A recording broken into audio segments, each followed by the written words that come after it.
문재인 대통령의 국정수행 부정평가가 59.7%, 거의 60%에 육박하는 취임 후 최고치를 경신했습니다. 여론조사라는 것 자체가 큰 의미 부여를 할 필요가 없을 수도 있습니다만 전반적인 민심의 흐름은 반영한다고 볼 수 있죠. 28일 리얼미터가 YTN 의뢰로 지난 21일에서 24일 조사한 결과인데요. 문 대통령의 국정수행 부정평가는 2%포인트 오른 59.7%로 매우 잘못함은 47.6%, 국민의 절반 가까이가 나왔고요. 잘못하는 편은 12.1%로 각각 집계됐습니다. 국민의 반이 이건 아니다라고 평가한 것이죠. 긍정평가는 전조 대비 2.8%포인트 내린 36.7%로 나타났습니다. 매우 잘함은 21.8%, 잘하는 편은 14.9%입니다. 이른바 대깨문이라 불리는 맹목적 지지층이 여전히 국민의 10명 중 3명은 있다는 것을 의미합니다. 이 지지율 추락은 이른바 핵심 지지층인 30대에서 40대 이탈이 결정적인 것으로 나타났습니다. 이번 조사에서 30대 문 대통령 지지율은 전주 대비 10.2%포인트 급락한 35.5%고요. 40대에서는 3.3%포인트 하락한 52.9%였습니다. 또 원인별로는 코로나19 백신 지연 문제, 이용구 법무차관의 택시기사 폭행 사건, 변창흠 국토교통부 장관의 과거 언동 문제, 문준용 예술지원금 논란 문제, 정경심 교수 1심 판결과 윤석열 검찰총장 징계 실패 등 여권의 연이은 악재가 영향을 줬을 것이라고 분석된다고 합니다. 이것과 맞물려서 지난 24일 국민의힘 김기현 의원이 윤석열 정경심 논란과 관련해서 페이스북에 문재인 대통령에 대한 탄핵 결정이라는 요지의 글을 올렸는데요. 김 의원은 판사 출신으로 지난번 지방선거 당시에 청와대발 울산시장 정치 개입 사건의 직접적인 피해자죠. 그는 페이스북 글에서 윤석열 총장에 대한 문재인 대통령의 징계 처분 집행을 정지한 결정은 문 대통령에 대한 탄핵 결정이라고 해도 과언이 아니다라고 지적을 했습니다.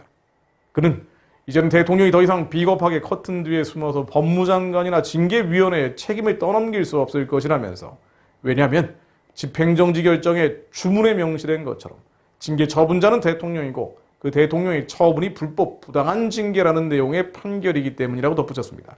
또 김기현 의원은 법을 이용한 지배, 룰 바이 로가 아닌 법의 지배, 룰 오브 로를 결코 어겨서는 안 된다는 법치주의 원칙이 자유민주공화국 대한민국의 튼튼한 뿌리가 되어 있다는 사실을 지난 이틀 동안 확인했다고 했습니다.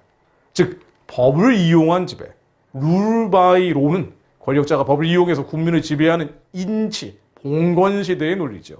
자유민주주의는 법의 지배, 룰 오브 로, 법치를 전제로 합니다. 이 법치를 전제로 하는 룰 오브 로, 법의 지배가 정경심 윤석열 재판을 통해서 확인됐다는 지적입니다. 김 의원은 또 정경심 교수에 대한 엄벌, 윤석열 총장의 직무복귀 결정은 법치주의 회복을 알리는 신호탄이라면서 독재 권력이 아무리 포갑을 하고 위선과 거짓으로 여론을 호도해도 깨어있는 국민들의 힘이 결국 독재 권력을 이긴다는 역사적 교훈을 다시 한번 상기하게 된다고 했습니다. 포갑, 위선, 거짓의 독재를 이기는 것은 국민의 각성이라는 지적입니다. 맞는 말이죠. 김 의원은 이어서 검찰은 권력의 앞에서 진실을 뭉개고 일신의 영달을 꾀하는 몇몇 법기술자의 정치농간을 분쇄하고 검사답게 진실을 파헤쳐서 권력의 썩은 환부를 도려내야 할 책임이 있다면서 중단된 울산시장 선거 공작 사건에 대한 추가 수사도 이제 다시 재개해야 한다고 했습니다. 또 배우의 몸통에 대한 수사도 반드시 해야 한다며 월성 원전 불법 폐쇄, 추미애 장관의 직권 남용 등 각종 범법 행위와 라임 옵티머스 펀드의 부패고리 등도 즉각 제대로 수사해야 한다고 덧붙였습니다. 또 더 이상 전직 대통령의 불행하고 씁쓸한 뒷모습을 보고 싶지 않다는 것이 대부분 국민들의 소망이라고 마무리를 했습니다. 말씀드린 것처럼 법치가 아닌 인치, 룰 오브 로가 아닌 룰 바이 로는 역사적으로 자유의 박탈과 교회의 해체를 뜻해왔습니다. 북한과 중국이 대표적이죠. 이런 체제에서는 법은 의미가 없습니다. 김정은의 말, 시진핑의 생각이 법이 돼서 주민과 인민을 포갑하죠. 지금 한국도 바로 그 변곡점 위에 서 있다는 지적입니다. 인치가 아닌 법치, 자유민주주의의 핵심적인 원리는 사실 성경에서 비롯한 것입니다. 그러므로 인치가 아닌 법치가 회복되길 바라는 것은 성경적 원리가 회복되길 바라는 것입니다. 하나님의 정의와 공의가 이 땅에 온전히 세워지기를 기도하는 것입니다. 선과 악 가운데 악이 아닌 선의 길을 택하기를 기도하는 것입니다. 하나님의 율법은 자연법에 반영됐고 이 자연법은 사회법에 반영돼서 지금 이 사회를 지배하고 있기 때문입니다. 아모스 5장 14절로 너희는 살려면 선을 구하고 악을 구하지 말지어다. 만군의 하나님 여호와께서 너희의 말과 같이 너희와 함께 하시리라. 너희는 악을 미워하고 선을 사랑하며 성문에서 정의를 세울지어다. 만군의 하나님 여호와께서 혹시 요셉의 남은 자를 불쌍히 여기시리라. 하나님, 한국의 그리스도인들이 먼저 사악한 정치에 대한 맹목적 지지를 거두게 하옵소서. 평화공존과 민족주의 이름으로 포장된 북한의 우상숭배 체제와의 타협, 연합하는 악을 구하지 않게 하옵소서. 자문 2장 21장 3절로 공의와 정의를 행하는 것은 제사 드리는 것보다 여호와께서 기쁘게 여기시느니라.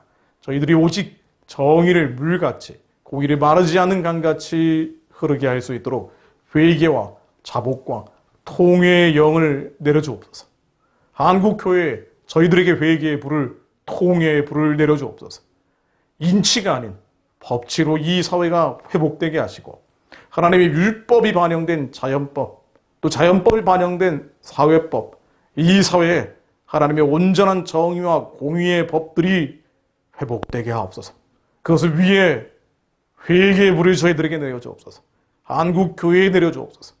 호남의 교회에도 내려주옵소서. 영남과 수도권의 교회에도 내려주옵소서. 악을 미워하고 선을 사랑하며 정의의 회복과 공의의 회복을 위해 기도하게 하옵소서.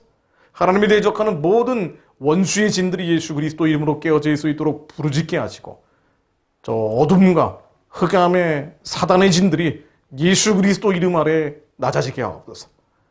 이 나라의 교회를 무너뜨리고 선교하는 통일한국의 주님의 부르심을 회파하려는 모든 마귀의 괴계가 예수 그리스도 이름으로 깨어지게 하옵소서. 하나님을 대적하는 유물론 사회주의, 공산주의, 주체주의의 진이 예수 그리스도 이름으로 영원히 다 무너질지어다. 평양의 우상숭배 체제 주체사상 정권이 예수 그리스도 이름으로 무너지게 하옵소서. 그와 연결되어 있는 한반도의 모든 어둠의 권세들이 예수 그리스도 이름으로 무너지게 하옵소서. 하나님, 그것을 위해 한국 교회가 깨어 기도하게 하옵소서.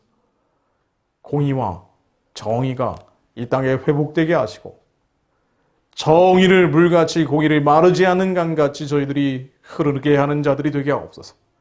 예수 그리스도 이름으로 기도했습니다. 아멘.